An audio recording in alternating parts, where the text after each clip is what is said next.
Hello दोस्तों, मैं आप सभी का अपने YouTube channel law with twins में एक बार फिर से स्वागत करता हूं। और आज की इस वीडियो में हम कॉन्स्टिट्यूशनल लॉ, इंडियन पॉलिटी या पॉलिटिकल साइंस के लेक्चर्स को आगे बढ़ाएंगे और डिस्कस करेंगे टाइप्स ऑफ कॉन्स्टिट्यूशन।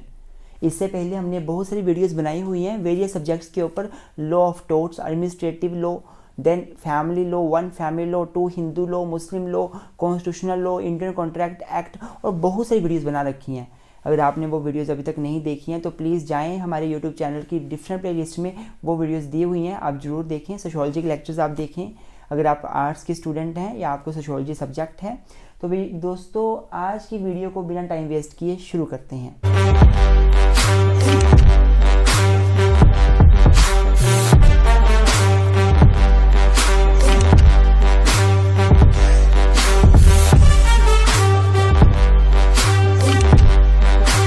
तो स्टूडेंट्स, सबसे पहले इंट्रोडक्शन के साथ टॉपिक को शुरू करते हैं। अगर मैं टॉपिक को इंट्रोड्यूस करने की बात करूं, इंट्रोडक्शन की बात करूं तो आप लिखोगे कि वी नो, हमें पता है कि कॉन्स्टिट्यूशन जो है वो बेसिकली एक डॉक्यूमेंट है। कॉन्स्टिट्यूशन क्या है? बेसिकली एक डॉक्यूमेंट है जो गवर्नमेंट के बारे में बताता है, एक कंट्री कैसे गवर्न हो रही है उसके बारे में बताता है, लोगों के फंडामेंटल राइट्स के बारे में बताता है, गवर्नमेंट की फॉर्म क्या है ये बताता है और हमें सारी इन्फॉर्मेशन देता है। कंट्री की बेसिक कैसे कंट्री गवर्न हो रही है उसका नॉलेज हमें देता है। This is the basically a constitution. एक डॉक्यूमेंट होता है बेसिकली, जैसा कि हमें पता है। तो जो ये कॉन्स्टिट्यूशन है इसके कुछ टाइप्स भी होते हैं। ये जो है वो रिटन भी हो सकता है, ये जो है वो अनरिटन भी हो सकता है। कुछ कंट्रीज ऐसी हैं जहाँ पे कॉन्स्टिट्यूशन लिखा हुआ हो सकता है, कुछ कंट्रीज ऐसी हैं जहाँ पे कॉन्स्टिट्यूशन लिखा हुआ हो, ऐसा जरूरी नहीं है। अलिखित कॉन्स्टिट्यूशन भी हो सकता है। वहीं पे कुछ कंट्रीज ऐसी हैं जहाँ पे कॉन्स्टिट्यूशन रिजिड हो सकता है, कुछ कंट्रीज ऐसी हैं जहाँ पे कॉन्स्टिट्यूशन जो है वो फ्लेक्सिबल हो सकता है। कुछ कंट्रीज ऐसी हैं जहाँ पे कॉन्स्टिट्यूशन जो है वो फेडरल हो सकता है, कुछ कंट्रीज ऐसी हैं जहाँ पे कॉन्स्टिट्यूशन यूनिटरी हो सकता है, और कुछ कंट्रीज ऐसी हैं जहाँ पे ये दोनों का मिक्सचर क्वासी फेडरल जिसको बोला जाता है, क्वासी फेडरल भी हो सकता है। तो बच्चों, बोलने का मतलब क्या है? बोलने का मतलब ये है कि कॉन्स्टिट्यूशन जो कि एक डॉक्यूमेंट है हमें बताता है बेसिकली कि देश में कंट्री कैसे गवर्न हो रही है, कंट्री कैसे बेसिकली गवर्न हो रही है, उसमें क्या गवर्नमेंट है, क्या गवर्नमेंट के ऑर्गन्स हैं, कैसे वो इलेक्ट होंगे, कैसे वो नॉमिनेट होंगे, कैसे वो अपॉइंट होंगे, क्या उनका ड्यूरेशन होगा, ये सारा कुछ हमें बता रहा है। तो वो कॉन्स्टिट्यूशन या तो रिटन हो सकता है या अनरिटन हो सकता है, या तो रिजिड हो सकता है या तो फ्लेक्सिबल हो सकता है, या तो फेडरल हो सकता है या तो यूनिटरी हो सकता है, या क्वासी फेडरल हो सकता है। और बच्चों, ये तीनों क्या है? ये तीनों है types of constitution. Types of constitution. तो पेपर में क्वेश्चन आएगा तो ये सारी बातें आप इंट्रोडक्शन में लिखोगे, कॉन्स्टिट्यूशन का मीनिंग लिखोगे। आप थोड़ा सा इंडिया के कंटेक्स्ट में बता सकते हो कि अगर मैं इंडिया की बात करूँ, in India we have the written constitution, the mixture of rigidity and flexibility of the constitution and the quasi federal constitution। हमारे इंडिया में ये वाले कॉन्स्टिट्यूशन है। ऐसा नहीं है कि अगर एक देश में ये हुआ तो ये नहीं हो सकता, अगर ये हुआ तो ये, ऐसा नहीं है। मतलब दोनों का मिक्सचर भी हो सकता है या एक एक भी हो सकते हैं। अगर दोनों ही हुए, कुछ कुछ फीचर्स दोनों ही पाई गई तो मिक्सचर मान लिया जाएगा, और अकेला एक ही फीचर्स पाई गई तो वो अकेला एक माना जाएगा। तो इंडिया में जो है वो रिजिड भी है, फ्लेक्सिबल भी है, यूनिटरी भी है, फेडरल भी है और रिटन है। अनरिटन नहीं है इंडिया में। आप ये जनरल सा इंडिया के कंटेक्स्ट में इसको बता सकते हो। तो आइए दोस्तों, अब आगे चलते हैं और सबसे पहले रिटन कॉन्स्टिट्यूशन के बारे में अच्छे से डिस्कस करते हैं। दोस्तों, ये वीडियो बड़ी होने वाली है। इस वीडियो में मैं सारे कॉन्स्टिट्यूशन की मेरिट, डीमेरिट भी बताने वाला हूँ, फीचर्स भी बताने वाला हूँ। तो वीडियो को लास्ट तक देखें।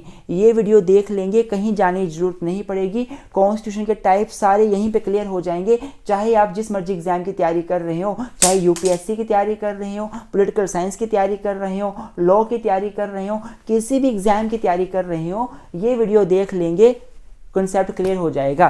तो वीडियो लंबी हो जाएगी पर प्लीज मेरा साथ दें, वीडियो अंत तक देखें। तो आइए शुरू करते हैं सबसे पहले रिटन कॉन्स्टिट्यूशन के साथ। तो स्टूडेंट, सबसे पहले अगर मैं रिटन कॉन्स्टिट्यूशन की बात करूं, जो पहला टाइप है कॉन्स्टिट्यूशन का, तो जिसको हिंदी में लिखित संविधान बोला जाता है। तो रिटन कॉन्स्टिट्यूशन एक ऐसा कॉन्स्टिट्यूशन का ऐसा संविधान है जिसमें सारे के सारे जो सारे के सारे जो प्रोविजंस हैं वो लिखे हुए होते हैं, they are in written form, in written form, they are in written form. ये मेन टर्म है कि written constitution, that constitution in which all the provisions of constitutions are in written form. They are written either in a single document, they are written either in a single document or in a number of documents, number of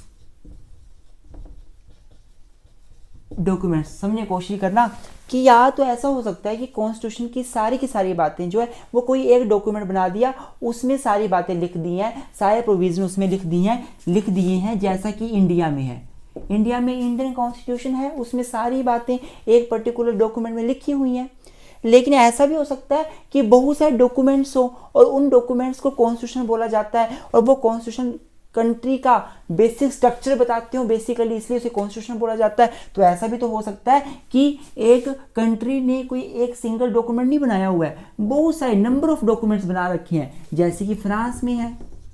France में आपको एक particular book नहीं मिलेगी constitution के ऊपर, बहुत सारी books हैं, बहुत सारे वॉल्यूम्स हैं, बहुत सारे डॉक्यूमेंट्स हैं। तो बोलने का मतलब रिटन कॉन्स्टिट्यूशन वो होता है जो लिखित फॉर्म में होता है, which is in written form basically, and it can be written in a single document और it can be written in a number of documents.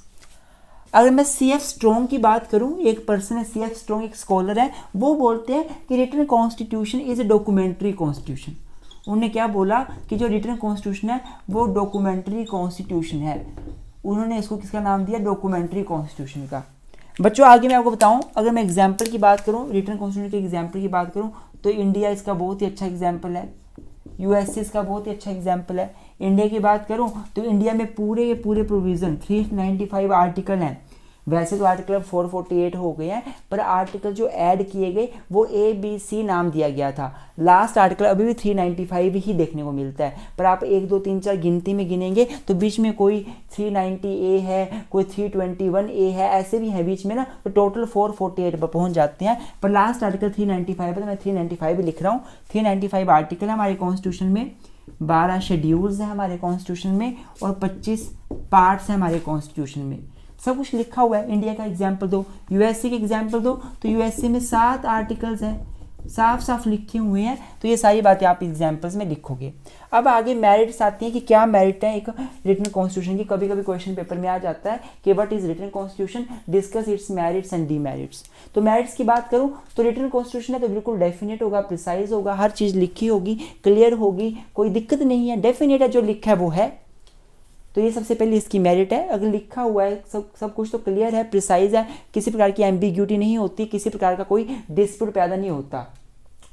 Protection of individual liberties and fundamental rights, जो written constitution होता है वो हमेशा लोगों के rights को, fundamental rights को, फंडामेंटल लिबर्टीज़ को हमेशा प्रोटेक्ट करता है। लिखी हुई हैं, जो लिखी हैं वो मिलेंगी। अब इंडिया की बात देखो आप, इंडिया में आर्टिकल 12 से लेकर 35 तक फंडामेंटल राइट्स दिए गए हैं।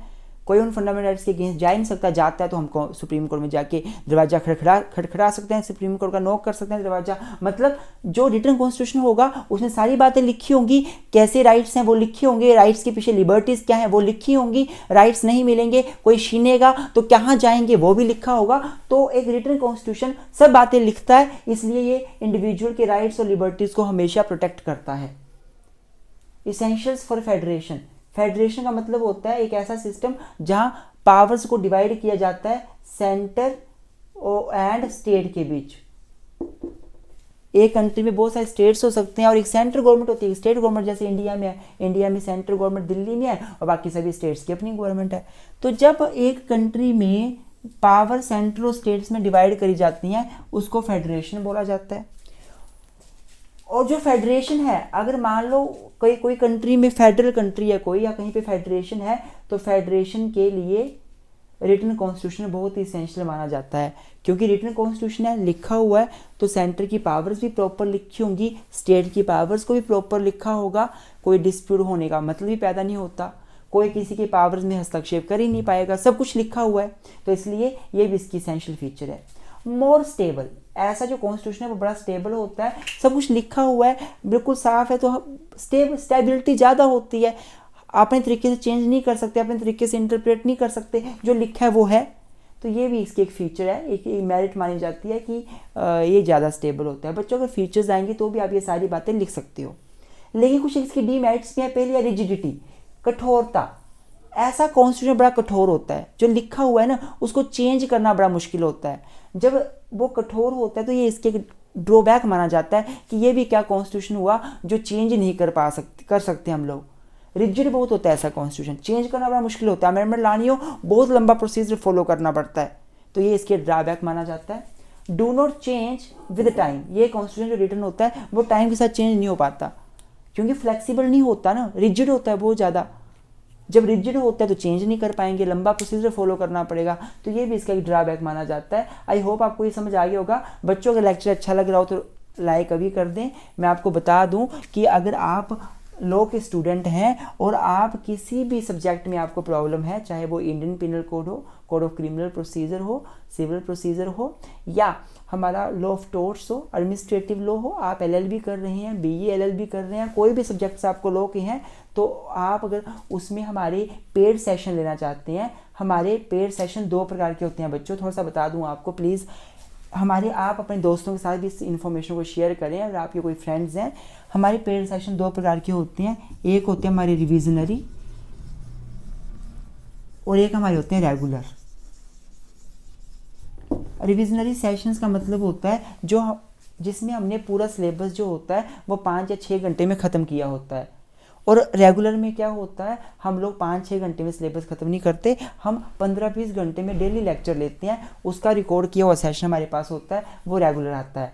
तो आप हमसे रिविजनरी सेशंस भी ले सकते हैं, चाहे एडमिनिस्ट्रेटिव लॉ हो, चाहे आपका लॉ ऑफ क्राइम हो, चाहे आपका जूरिस्प्रूडेंस हो, चाहे आपका फैमिली लॉ हो, चाहे आपका हिंदू लॉ हो, मुस्लिम लॉ हो, लॉ ऑफ प्रॉपर्टी लॉ हो, कोई भी सब्जेक्ट हो आपका बच्चों लॉ के स्टूडेंट्स का, तो आप हमसे रिविजनरी सेशन भी ले सकते हैं, आप हमसे रेगुलर सेशन भी ले सकते हैं।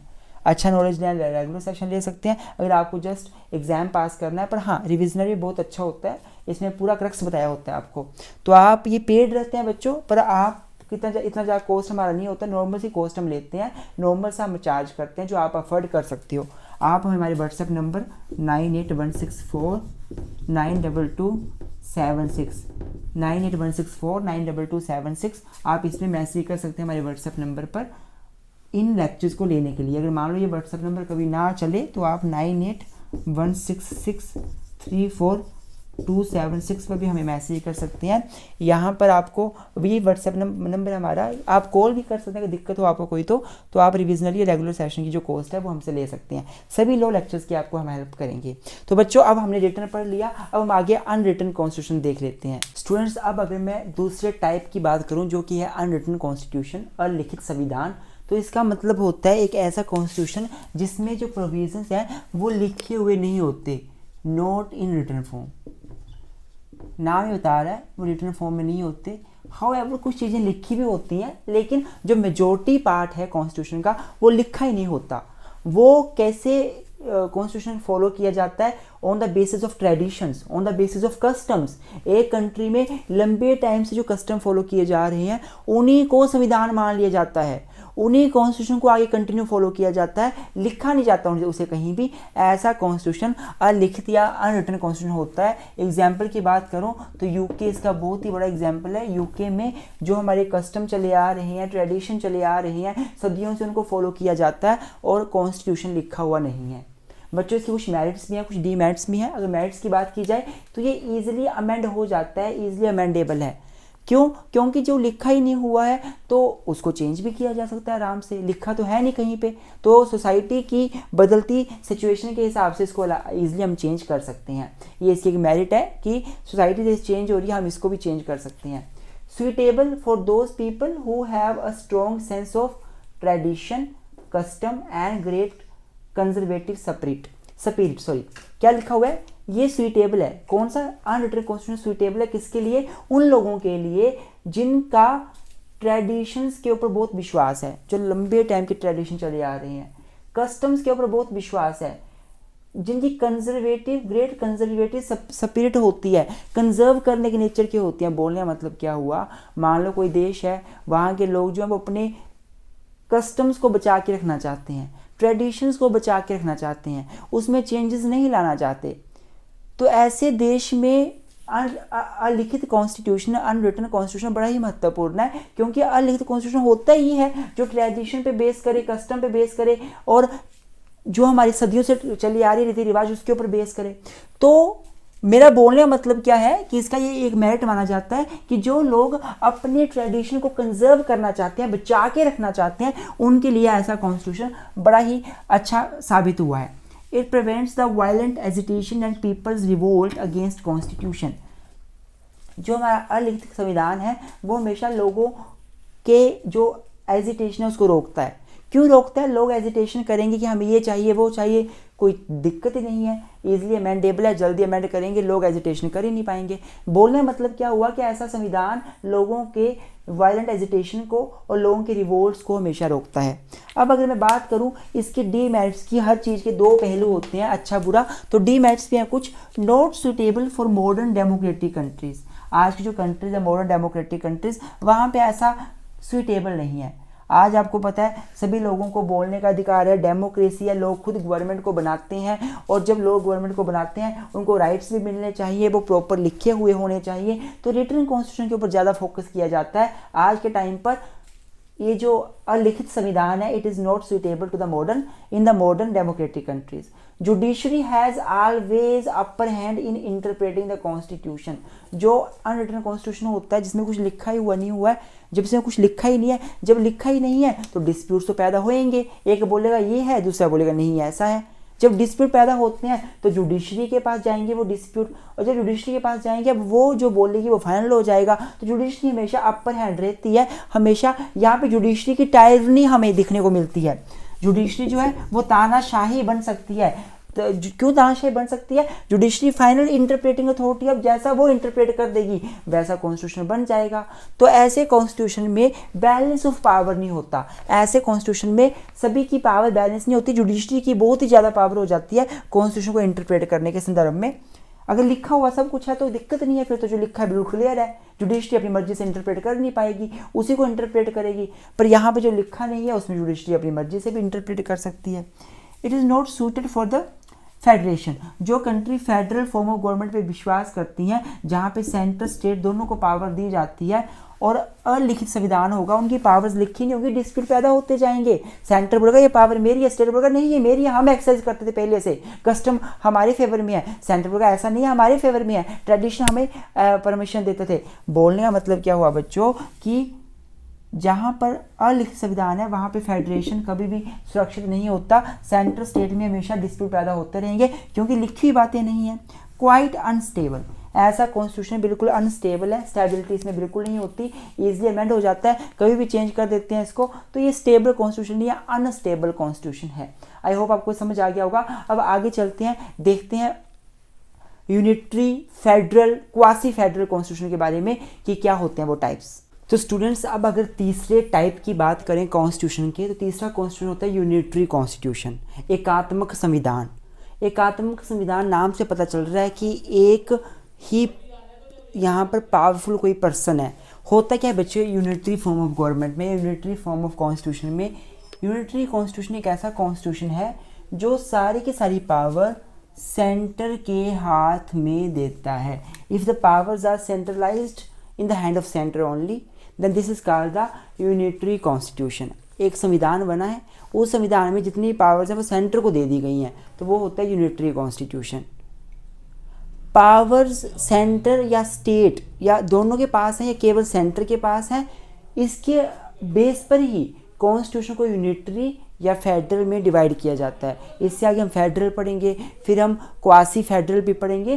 तो बच्चों यूनिटरी कॉन्स्टिट्यूशन एक ऐसा कॉन्स्टिट्यूशन होता है जिसमें सेंटर मोर पावरफुल होता है, सेंट्रलाइजेशन जहाँ पे पावर्स का किया जाता है, सेंटर के हाथ में पावर्स होती हैं, और जो लोकल गवर्नमेंट होती है उसके हाथ में पावर नहीं होती। केवल एक सेंटर स्ट्रॉन्ग होता है, केवल एक सेंटर लॉ बना सकता है, लोकल अथॉरिटीज़ लॉ नहीं बना सकती। एग्जाम्पल्स की बात करूं, कंट्रीज़ की बात करूं, कौन सी कंट्रीज़ में ये फॉर्म ऑफ गवर्नमेंट है, तो आप यूके में चले जाओ, वहाँ पे यूनिटरी कॉन्स्टिट्यूशन है। आप चाइना में चले जाओ, आप श्रीलंका, सिलोन, उसमें चले जाओ, वहाँ भी यही है। आप फ्रांस में चले जाओ, वहाँ भी यही है। बहुत सी कंट्रीज़ ऐसी हैं जहाँ पे यूनिटरी कॉन्स्टिट्यूशन पाया जाता है। इसके कुछ एक फीचर्स भी हैं। क्या फीचर्स हैं? No division of power. जो यूनिटरी कॉन्स्टिट्यूशन होता है उसमें पावर को डिवाइड नहीं किया जाता। पावर को डिवाइड किस में नहीं किया जाता? सेंटर और स्टेट में। सारी पावर सेंटर के हाथ में होती हैं। केवल एक सेंटर ही लॉ बनाता है, केवल सेंटर लॉ एग्जीक्यूट करता है। स्टेट्स के पास कोई पावर नहीं होती। पहली फीचर इसकी ये होती है। दूसरी, power and authority are not provided to local unit. जो पावर या अथॉरिटी है, पावर और अथॉरिटी वो किसको नहीं दी जाती? लोकल यूनिट को। लोकल जो हमारी यूनिट्स हैं, लोकल पंचायत हैं, स्टेट्स हैं, उनको कोई पावर नहीं दी जाती। सारी पावर सेंटर के हाथ में इकट्ठी सेंट्रलाइजेशन उसका किया जाता है। Unitary constitution need not to be written one. Unitary constitution का रिटन होना जरूरी नहीं है। अगर कोई कॉन्स्टिट्यूशन यूनिटरी है तो जरूरी नहीं है उसमें वो रिटन होगा, वो अनरिटन भी हो सकता है। ये भी इसकी फीचर है कि unitary constitution need not to be written, it can be unwritten. For example UK एक यूनिटरी कॉन्स्टिट्यूशन वाली कंट्री है और यहाँ पे कॉन्स्टिट्यूशन कैसा है? यूके में अनरिटन है। वहीं पे फ्रांस की बात करो, फ्रांस भी एक यूनिटरी कंट्री है और यहाँ पे कॉन्स्टिट्यूशन कैसा है? यहाँ पे कॉन्स्टिट्यूशन रिटन है। बोलने का मतलब क्या हुआ? यूनिटरी कॉन्स्टिट्यूशन रिटन भी हो सकता है, अनरिटन भी हो सकता है। फ्लेक्सिबल वन, जो यूनिटरी कॉन्स्टिट्यूशन है वो एक तरह से फ्लेक्सिबल होता है, लचीला होता है, जल्दी चेंज हो जाता है आसानी से। सिंगल सिटीजनशिप, ये भी इसकी एक फीचर, यूनिटरी कॉन्स्टिट्यूशन की एक फीचर है कि इसमें सिंगल सिटीजनशिप पाई जाती है। क्योंकि सेंटर पावरफुल है ना, तो क्योंकि सेंटर पावरफुल है तो सेंट्रल गवर्नमेंट की आपको सिटीजनशिप मिलेगी, स्टेट गवर्नमेंट की आपको सिटीजनशिप नहीं मिलती। मे और मे नॉट इंडिपेंडेंट जुडिशरी, जो यूनिटरी कॉन्स्टिट्यूशन होता है वो इंडिपेंडेंट जुडिशरी प्रोवाइड कर भी सकता है, नहीं भी कर सकता। ऐसा नहीं है कि यूनिटरी कॉन्स्टिट्यूशन में जुडिशरी इंडिपेंडेंट नहीं होती या होती है, डिपेंड करता है कॉन्स्टिट्यूशन में जो लिखा गया हो। पर कॉन्स्टिट्यूशन जैसे यूनिटरी कॉन्स्टिट्यूशन रिटन या अनरिटन दोनों हो सकता है, वैसे जुडिशरी इसमें इंडिपेंडेंट या डिपेंडेंट दोनों हो सकती है। इसकी कुछ मेरिट्स भी हैं, कुछ डीमेरिट्स भी हैं बच्चों। तो मेरिट्स देख लेते हैं। मेरिट्स क्या क्या है? Provide strong centre. Unitary form of government या यूनिटरी कॉन्स्टिट्यूशन हमें स्ट्रॉन्ग सेंटर बता देती है। ऑब्वियस सी बात है, सेंट्रल गवर्नमेंट पावरफुल होती है, इसमें सेंट्रलाइजेशन ऑफ पावर होता है तो स्ट्रॉन्ग सेंटर देगी। Ensure uniformity of laws. Laws में यूनिफॉर्मिटी होती है। जब सेंट्रल गवर्नमेंट पावरफुल है वही लॉज बनाएगी, वही सारे कानून बनाएगी। एक जैसे कानून पूरे कंट्री में एप्लीकेबल होंगे तो लॉज में यूनिफॉर्मिटी तो होगी ना। पोजेस ग्रेटर फ्लेक्सिबिलिटी, फ्लेक्सिबिलिटी ज़्यादा होती है, लॉज जल्दी अमेंड हो जाते हैं। मैंने ऊपर भी बताया यूनिटरी फॉर्म ऑफ कॉन्स्टिट्यूशन में फ्लेक्सिबिलिटी ज़्यादा होती है, अमेंडमेंट आसानी से आ सकते हैं। क्यों अमेंडमेंट आसानी से आ सकते हैं? देखो, अगर सेंटर के पास सारी पावर है, सेंटर अमेंडमेंट जैसे मर्जी ला सकती है, स्टेट्स को पूछने की जरूरत ही नहीं है। वहीं पे बात की जाए फेडरल की, उसमें तो स्टेट्स को ही पूछना पड़ता है कि भाई अमेंडमेंट करें कि नहीं करें। वो मना कर दे अमेंडमेंट होगी नहीं, इसलिए यहाँ अमेंडमेंट जल्दी आसानी से हो जाती है। फ्लेक्सिबिलिटी ज़्यादा होती है लॉज में। लेसर एक्सपेंसिव गवर्नमेंट, ये लेस एक्सपेंसिव गवर्नमेंट है। सेंट्रल लेवल की गवर्नमेंट होगी, उसी के इलेक्शन होंगे, उसी में सभी को खर्चे दिए जाएंगे, भत्ते दिए जाएंगे, अलाउंसेस दिए जाएंगे। स्टेट में गवर्नमेंट होगी नहीं, स्टेट में पावर्स मिलेगी नहीं। तो ये क्या काफ़ी less expensive form of government है होती है, या फॉर्म ऑफ जो यूनिटरी कॉन्स्टिट्यूशन है उसमें लेस एक्सपेंसिव गवर्नमेंट हमें दी जाती है। अगर मैं डी मेरिट्स की बात करूँ, इसके कुछ डी मेरिट्स भी हैं, डिसएडवांटेजेस भी हैं। Make central government despotic. Despotic का मतलब है इधर से डिक्टेटर। क्या करती है ये? Unitary form of government central government को डिक्टेटर बना देती है, डेस्पोटिक बना देती है, सारी पावर उसके पास दे देती है, वो फिर डिक्टेटरी तो बनेगा। Local problems are ignored. Local problems को इग्नोर किया जाता है, नेगलेक्ट किया जाता है। ये भी इसकी एक बहुत महत्वपूर्ण डीमेरिट है कि यूनिटरी कॉन्स्टिट्यूशन में सेंट्रलाइजेशन ऑफ पावर होता है, सेंट्रल गवर्नमेंट को ज़्यादा पावर दी जाती हैं, तो लोकल जो प्रॉब्लम्स है वो इग्नोर कर दी जाती हैं, नेगलेक्ट करती जाती हैं। Not suitable for a big country like India. India जैसी बिग कंट्री के लिए ये सुइटेबल नहीं है। क्या सुइटेबल नहीं है बच्चों? क्या सुइटेबल नहीं है बच्चों? Unitary form of government. क्योंकि अगर इंडिया जैसी कंट्री जहाँ पे कितनी बड़ी जियोग्राफी, इतना बड़ा एरिया है, वहाँ पे अगर सेंट्रल गवर्नमेंट ही हो तो लोकल लेवल की प्रॉब्लम्स तो कभी सॉल्व होंगी ही नहीं। लोकल लोगों की प्रॉब्लम्स तो गवर्नमेंट तक पहुँचेंगी नहीं। तो जो बड़ी बड़ी कंट्रीज़ होती हैं जहाँ पे एरिया बहुत होता है, पॉपुलेशन बहुत होती है, वहाँ पे ऐसी गवर्नमेंट जो सुइटेबल नहीं है, ऐसा कॉन्स्टिट्यूशन सुइटेबल नहीं है। बच्चों, यूनिटरी के बाद अब हम फेडरल के बारे में देखेंगे कि फेडरल कॉन्स्टिट्यूशन की क्या क्या फीचर्स होते हैं, क्या मेरिट्स डीमेरिट्स होती हैं। वीडियो अच्छी लग रही हो तो प्लीज़ लाइक अभी क्या भी कर दें। अब अगर मैं अगली फॉर्म ऑफ कॉन्स्टिट्यूशन की बात करूं या संविधान के टाइप की बात करूं, वो है फेडरल। फेडरल को संघात्मक भी बोला जाता है।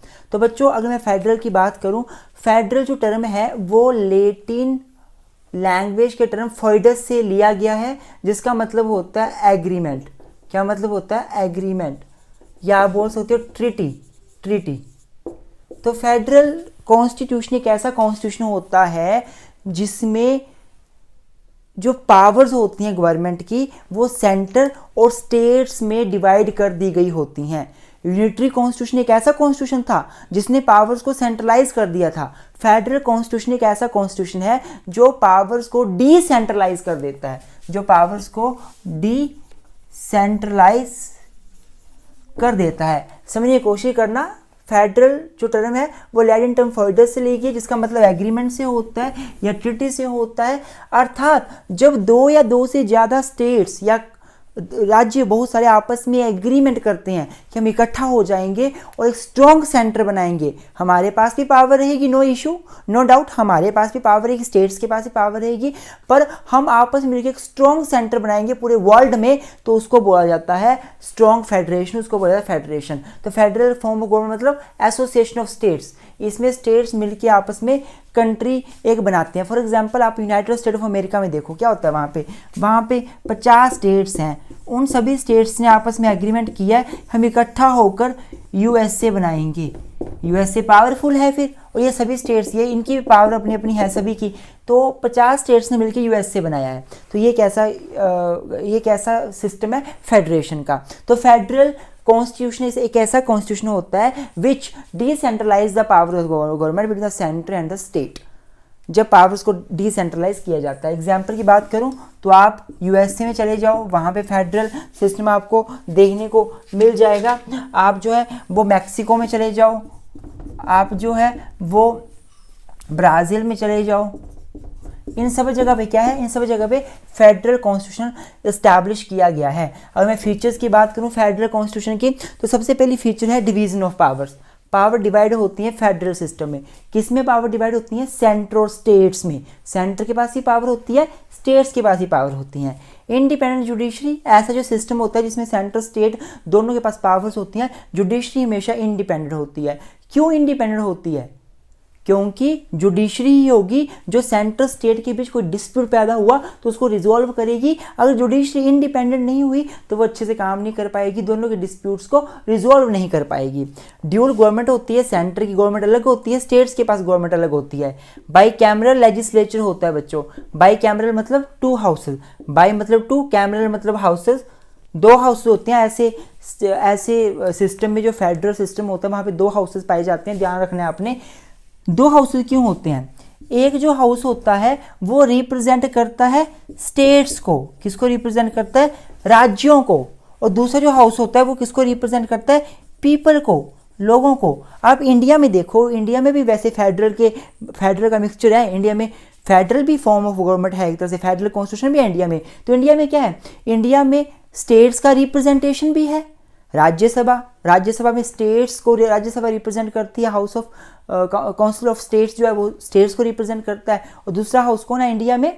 हाउस ऑफ पीपल, जो लोगों को रिप्रेजेंट करता है। तो इस प्रकार से जो फेडरल सिस्टम होता है उसमें बाई कैमरल लेजिस्लेचर पाया जाता है। अगर मैं मेरिट्स की बात करूँ, इसके मेरिट्स क्या हैं, इसके अच्छे अच्छे पॉइंट्स क्या हैं, तो इसमें क्या लिखा हुआ है? Reconcile national interest with local one. क्या करती है फेडरल सिस्टम? नेशनल इंटरेस्ट को लोकल इंटरेस्ट के साथ कंसाइल करती है, के साथ मिलाकर चलती है। एडमिनिस्ट्रेटिव एफिशिएंसी, एडमिनिस्ट्रेशन में एफिशिएंसी बढ़ जाती है जब सारा का सारा फंक्शंस पावर सेंट्रल स्टेट में डिवाइड कर दिए जाएंगे, सभी अपना काम अच्छे से करेंगे। अगर केवल सेंटर ही सारी की सारी पावरफुल होगी, सेंटर के पास सारा काम देखना होगा, तो सेंटर अच्छे से काम नहीं कर पाएगी, एडमिनिस्ट्रेटिव एफिशिएंसी होगी ही नहीं, काफ़ी दिक्कतें आएंगी काम करने में। अब मैं अकेला बंदा पूरे इंडिया को देखूँ या मैं एक अकेला बंदा किसी पर्टिकुलर एरिया को देखूं, तो पर्टिकुलर एरिया में अच्छे से देख पाऊंगा, पूरे इंडिया को मैं अच्छे से नहीं देख पाऊंगा। तो वही सिस्टम है कि फेडरल में जब सेंट्रल स्टेट गवर्नमेंट है तो एफिशिएंसी बढ़ जाती है गवर्नमेंट के काम करने की, एडमिनिस्ट्रेटिव एफिशिएंसी बढ़ जाती है। ये सुइटेबल है फॉर लार्ज एरिया। वो कंट्री जहाँ पे बहुत बड़ा एरिया है जैसे इंडिया है, वहाँ पर ऐसी गवर्नमेंट बहुत ही ज़्यादा सुइटेबल है। डीमैट्स की बात करूं तो ये वीक फॉर्म ऑफ गवर्नमेंट देती है। वीक कैसे? क्योंकि सेंटर के पास पावर्स नहीं है, सेंटर के पास भी पावर है, स्टेट के पास भी पावर है। सेंटर को स्ट्रॉन्ग है ही नहीं। जब सेंटर स्ट्रॉन्ग ही नहीं तो वीक गवर्नमेंट आई सेंटर लेवल पे। एकात्मक जो सिस्टम था यूनिटरी, उसमें सेंटर स्ट्रॉन्ग था, बहुत ज़्यादा स्ट्रॉन्ग था, इसमें ऐसा नहीं है, तो ये इसकी डीमेरिट है। कन्फ्लिक्ट्स हो जाते हैं बहुत बार, सेंटर और स्टेट में पावर्स को बांटा गया है, तो दूसरा पॉइंट है कन्फ्लिक्ट्स पैदा होते हैं सेंटर और स्टेट में। स्टेट बोलता है ये मेरी पावर है, सेंटर बोलता है मेरी पावर है, कन्फ्लिक्ट्स होते हैं, अच्छे से काम ही नहीं हो पाता। मोर एक्सपेंसिव, एक्सपेंसिव बहुत है, सेंट्रल लेवल की गवर्नमेंट अलग से बनाओ, स्टेट्स लेवल की गवर्नमेंट अलग से बनाओ, सेंट्रल लेवल में अलग से काम चलेगा, स्टेट्स लेवल में अलग से काम चलेगा, बहुत एक्सपेंसिव गवर्नमेंट है ये। मोर रिजिड, रिजिड भी बहुत है, रिजिड इसलिए क्योंकि इसको चेंज करना बड़ा मुश्किल होता है। इसमें देखो यूनिटरी में क्या था, केवल सेंटर पावरफुल था, जब मर्जी कॉन्स्टिट्यूशन को चेंज कर सकते थे, सेंटर के पास पावर थी, सेंटर चेंज कर लेगा। फेडरल में सेंटर के पास ही पावर है, स्टेट के पास ही पावर है। अगर कुछ चेंज लाना है, जो चेंज बड़ा महत्वपूर्ण है, सेंटर को स्टेट दोनों को इफेक्ट कर रहा है, स्टेट्स को बेसिकली इफेक्ट कर रहा है, तो स्टेट की कंसर्न वहाँ पे लेनी पड़ेगी। अगर स्टेट्स ने मना कर दिया हमने चेंज चाहते, तो चेंज होगा ही नहीं, तो बड़े रिजिड सिस्टम है, चेंजेस लाने में बड़ी दिक्कत आती है। बच्चों मेरी वीडियो है अमेंडमेंट के ऊपर बनी हुई, उस वीडियो को देखना, आर्टिकल 368 के ऊपर कॉन्स्टिट्यूशनल लॉ की प्लेलिस्ट में, उसमें मैंने अच्छे से बताया है कि कैसे अमेंडमेंट होती है कॉन्स्टिट्यूशन की, तो कैसे सेंटर इजीली अमेंड कर सकता है, कैसे वो टफ तरीके से अमेंड होती है, तो वहाँ से आपको पता चलेगा कि कैसे ये रिजिड सिस्टम है। यहाँ पे फेडरल में सेंटर भी है, स्टेट भी है, सेंटर को स्टेट के पास ही बिल भेजना पड़ेगा अमेंडमेंट लाने के लिए, और स्टेट ने मना कर दिया बिल अमेंड नहीं होगा, अमेंड नहीं होगा मतलब बहुत रिजिड सिस्टम है। तो ये इसके मेरिट्स डीमेरिट्स हैं। अब हम देख लेते हैं fifth form of government, fifth form of constitution जो है क्वासी फेडरल। तो अब अगर मैं आगे क्वासी या सेमी फेडरल की बात करूं, क्वासी फेडरल भी बोलते हैं, सेमी फेडरल भी इसको बोल जाता है, तो ये कौन सा सिस्टम है बच्चों? क्वासी फेडरल एक ऐसा सिस्टम होता है, या सेमी फेडरल ऐसा सिस्टम होता है which is a mixture of both unitary and federal. जो बेस्ट तो फेडरल होता है पर उसका कुछ फीचर्स यूनिटरी की तरफ भी इशारा करता है, तो ऐसा कॉन्स्टिट्यूशन जो फेडरल गवर्नमेंट की तरफ इशारा करता है लेकिन कुछ फीचर्स यूनिटरी की भी होती हैं, कुछ एक पॉइंट्स पर सेंटर भी स्ट्रॉन्ग होता है, उसको हम बोलते हैं क्वासी फेडरल। एग्जाम्पल की बात करूं तो India is a very very important example of this. India में सिस्टम ऐसा है कि वैसे तो हम लोग फेडरल हैं, सेंटर में भी गवर्नमेंट है, स्टेट्स में भी गवर्नमेंट है, पर किसी किसी टाइम पर ऐसा सिस्टम होता है कि सेंटर पावरफुल बन जाता है और यूनिटरी देखने को मिलता है। तो क्वासी फेडरल या सेमी फेडरल ऐसा सिस्टम है जिसमें होती तो फेडरल फॉर्म ऑफ गवर्नमेंट है, फेडरल कॉन्स्टिट्यूशन है, पर हाँ कुछ फीचर्स यूनिटरी की तरफ भी इशारा करते हैं। आई होप आपको समझ आ रहा होगा बच्चों। वीडियो अच्छी लग रही हो तो रिक्वेस्ट है आपसे वीडियो को लाइक कर दें, चैनल पे नए हो सब्सक्राइब करें। अगर आप हमसे नोट्स लेना चाहते हो तो आप हमारे व्हाट्सएप नंबर पे हमें मैसेज कर सकते हैं। व्हाट्सएप नंबर ये लिख दिया मैंने 9864 ये हमारा व्हाट्सएप नंबर है, इस पर मैसेज कर सकते हैं। किसी भी सब्जेक्ट के नोट्स लेने, और लॉ का सब्जेक्ट है, सोशियोलॉजी है, पॉलिटिकल साइंस है, लेकिन आपको बता दूं नोट्स आपको सारे इकट्ठे मिलेंगे, फाइल पूरी मिलेगी, किसी एक टॉपिक के नोट्स नहीं मिलेंगे। हाँ नोट्स पेड रहेंगे, नोट्स फ्री सर्विसेज में नहीं आएंगे, नोट्स पेड रहेंगे, तो आपको पेमेंट करनी पड़ेगी। जो भी आपको बताएंगे हम आप व्हाट्सएप पे मैसेज करके डिटेल ले सकते हैं। और आपको बताना चाहूँगा कि हमारे बहुत सारे लेक्चर्स हम देते हैं बच्चों को, पेड लेक्चर्स होते हैं हमारे, रिवीजन सेशंस होते हैं, रेगुलर सेशंस होते हैं। आप लोग के स्टूडेंट है, कोई सब्जेक्ट समझ नहीं आता आपको चाहिए कि आप 2 दिन में तैयारी कर लें, पूरी अच्छे से पढ़ लें, आपको इकट्ठा एक रिवीजन सेशन चाहिए, आप हमें मैसेज कर सकते हैं, हम आपको वो पेड रहेगा पर आपको जेन्युइन प्राइस पे वो मिल जाएगा। अब इंडिया में मैंने बोला फेडरल, इंडिया में मैंने बोला क्वासी फेडरल है। क्यों क्वासी फेडरल है, कैसे पता चला? क्योंकि इंडिया में कुछ फीचर्स ऐसी हैं जो फेडरल की तरफ इशारा करती हैं, कुछ फीचर्स ऐसी यूनिटरी की तरफ इशारा करती हैं। अब मैं फेडरल फीचर्स की बात करूं तो इंडिया में ड्यूल गवर्नमेंट है, सेंटर में भी गवर्नमेंट है, स्टेट्स में भी गवर्नमेंट है, तो इसलिए फेडरल है। इंडिया में पावर को डिस्ट्रीब्यूट किया गया है, सेंटर में भी पावर्स दी गई हैं, स्टेट्स में भी पावर दी गई हैं। इंडिया में जुडिशरी इंडिपेंडेंट है, किसी के इन्फ्लुएंस में काम नहीं करती है, तो ये भी एक तरह से फीचर है फेडरल की। तो इंडिया में भी ऐसा है, तो इंडिया में फेडरल फॉर्म ऑफ गवर्नमेंट है। इंडिया कॉन्स्टिट्यूशन रिजिड भी है, कुछ चीज़ों को हम अमेंड करने के लिए हमें स्टेट्स की भी परमिशन लेनी पड़ती है। बहुत सारे प्रोविजन ऐसे हैं, 368 आर्टिकल में जाके देखिए आप, ये भी इशारा करते हैं इंडिया फेडरल सिस्टम है। रिटन फॉर्म ऑफ कॉन्स्टिट्यूशन हमारा, जहाँ पे रिटन फॉर्म ऑफ कॉन्स्टिट्यूशन होती है वहाँ पे बेसिकली फेडरल ही पाया जाता है, फेडरेशन वहाँ पे होता है। तो क्योंकि इंडिया में रिटन कॉन्स्टिट्यूशन है तो इसलिए हम बोल सकते हैं इंडिया में फेडरल सिस्टम है। तो ये सारी चीज़ें इशारा करती हैं इंडिया फेडरल की तरफ है, इंडिया में फेडरल सिस्टम है। पर ये कुछ 4 चीज़ें हैं जिसको हम देखेंगे तो हमें लगेगा इंडिया में यूनिटरी सिस्टम भी है। इसलिए इंडिया को मिक्सचर ऑफ बोथ बोला जाता है। एमरजेंसी प्रोविज़न, अगर एमरजेंसी प्रोविज़न की बात करें, हमारे कॉन्स्टिट्यूशन में आर्टिकल 352, 356, 350, 360 में एमरजेंसी बताई गई है, जिसमें जो नेशनल एमरजेंसी है 352 में दी गई है। और नेशनल एमरजेंसी जब देश में लगती है तो सारा का सारा जो शासन है वो प्रेसिडेंट के हाथ में आ जाता है। सेंटर स्ट्रॉन्ग बन जाता है, या यूनिटी की तरफ इशारा करता है, सेंट्रलाइजेशन ऑफ पावर की तरफ इशारा करता है। दूसरा, सिंगल सिटीजनशिप। इंडिया वैसे तो फेडरल फॉर्म ऑफ गवर्नमेंट है पर सिटीजनशिप सिंगल है। अगर फेडरल सिस्टम में सिंगल सिटीजनशिप क्यों है? सिंगल सिटीजनशिप तो यूनिटरी सिस्टम में होती है, तो ये भी इशारा करता है इंडिया में यूनिटरी सिस्टम है। स्टेट गवर्नर्स, जो स्टेट्स के गवर्नर्स हैं वो बेसिकली स्टेट्स के मेंबर हैं, स्टेट में काम करते हैं, पर गवर्नर को अपॉइंट कौन करता है? वो प्रेसिडेंट करता है।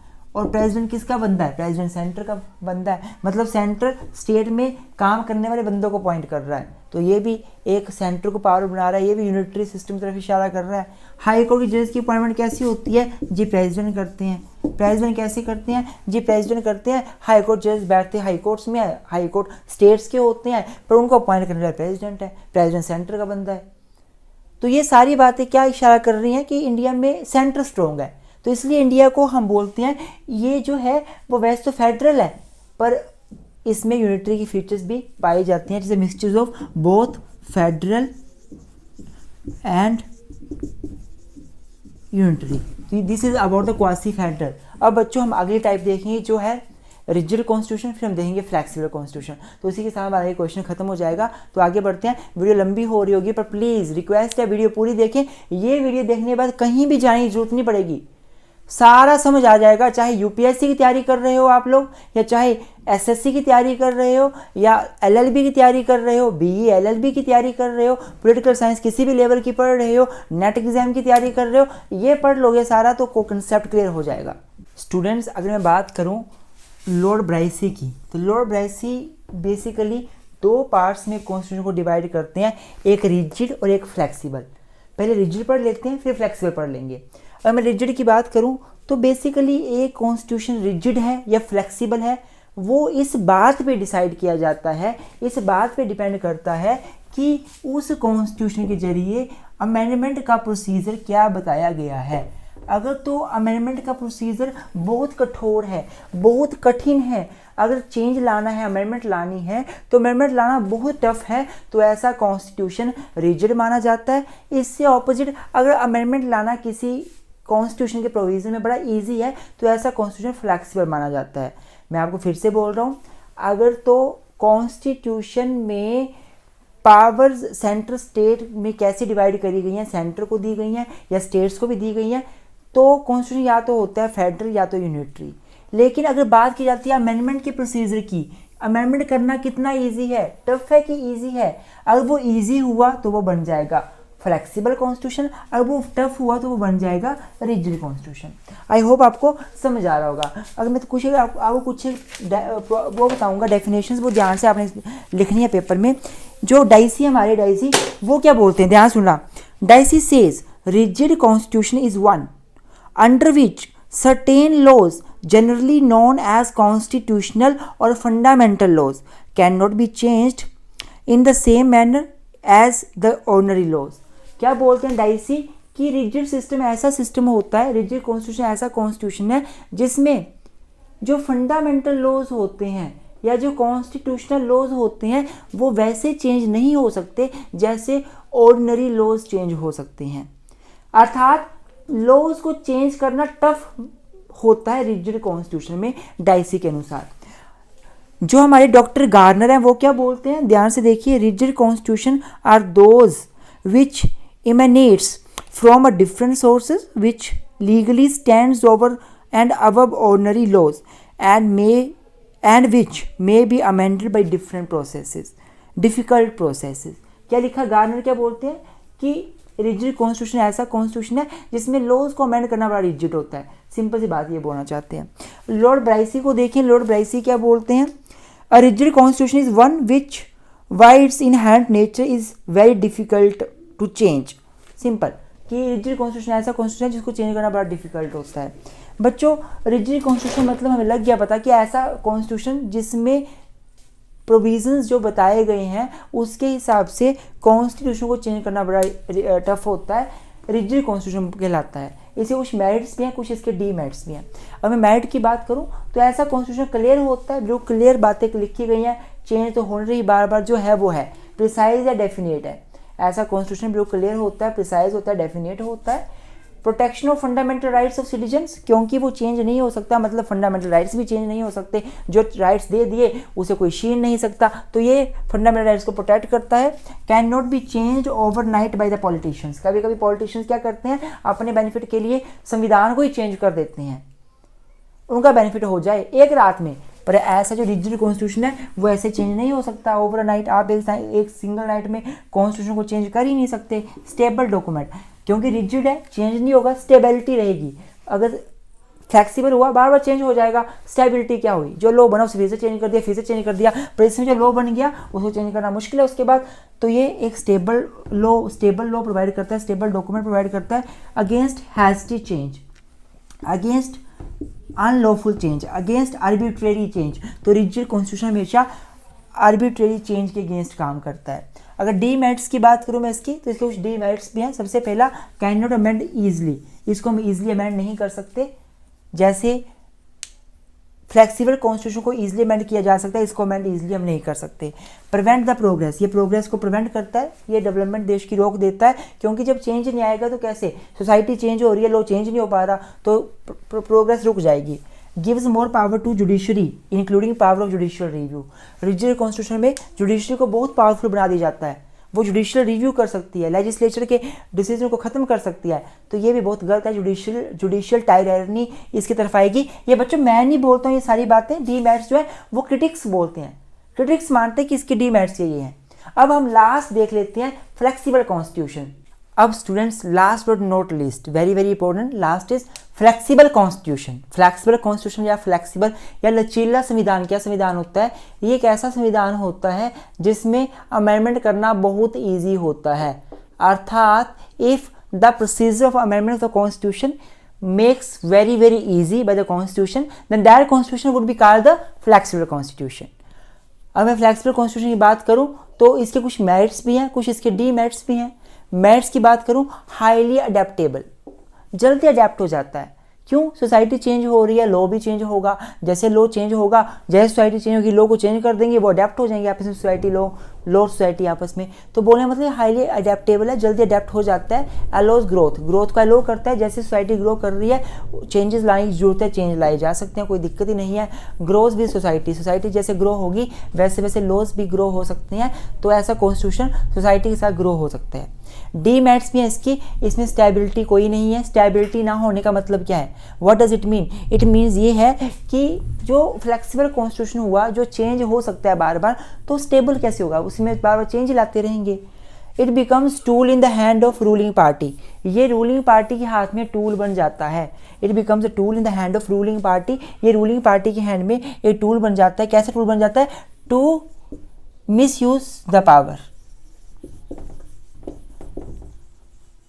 रूलिंग पार्टी को पता है कि भाई मुझे अब लोगों को खुश करना है, कुछ चेंज लाने पड़ेंगे, तो वो चेंज ले आएगा कॉन्स्टिट्यूशन में बार बार, और जैसे अपनी पावर का मिसयूज़ करेगा तो इसकी डीमेरिट्स मानी गई है कि रूलिंग पार्टी जैसे मर्जी कॉन्स्टिट्यूशन को चेंज कर सकती है अपने अनुसार। It can't guarantee the rights and liabilities to people, ये लोगों को राइट्स और लाइबिलिटीज़ कभी नहीं दे सकते। क्यों नहीं दे सकते, राइट्स एंड लिबर्टीज़ बच्चों, ये लिबर्टीज़ हो गया ना, ये जो कॉन्स्टिट्यूशन है लोगों को राइट्स एंड लिबर्टीज़ नहीं दे सकता, क्योंकि जब देगा तो उसको चेंज कर तभी कभी भी चेंज किया जा सकता है।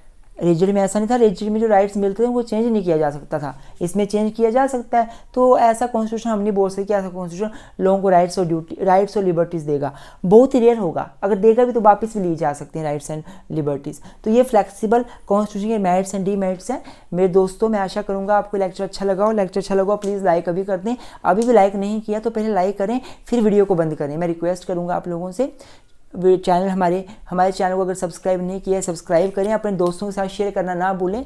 अगर आप हमें हमारे लेक्चर्स के लिए फ्री लेक्चर्स के लिए कंट्रीब्यूट करना चाहते हैं तो आप हमें हमारे गूगल पे number PhonePe number, Paytm number 82 198 20 461 में कोई भी अमाउंट कंट्रीब्यूट कर सकते हैं। एक स्मॉल से स्मॉल अमाउंट और लार्ज से लार्ज अमाउंट हमारे मोटिवेशन को बढ़ाता है और हमारा मन करता है हम आपके लिए और लेक्चर्स लेकर आएँ। बच्चों बड़ा एक डिफ़िकल्ट होता है लेक्चर बनाना, और इस बोर्ड की चीज़ तो बहुत ही डिफ़िकल्ट है, बार बार साफ़ करना पड़ता है। पानी के साथ स्याही जो है वो साफ़ होती नहीं अच्छे से, इसे होती है तो फिर रंग सा लग जाता है, पानी से साफ़ करना पड़ता है, सूखे कपड़े से साफ़ करना पड़ता है, और एक एक वीडियो को बनाने के लिए 4-5 घंटे लग जाते हैं बच्चों। तो प्लीज़ हमें मोटिवेट करें, आप हमें कंट्रीब्यूट भी करें। कोई इतना ज़्यादा अमाउंट आपने कंट्रीब्यूट नहीं करना है, वट एवर यू डिज़ायर और you can pay, please contribute also. Thank you so much, keep supporting us.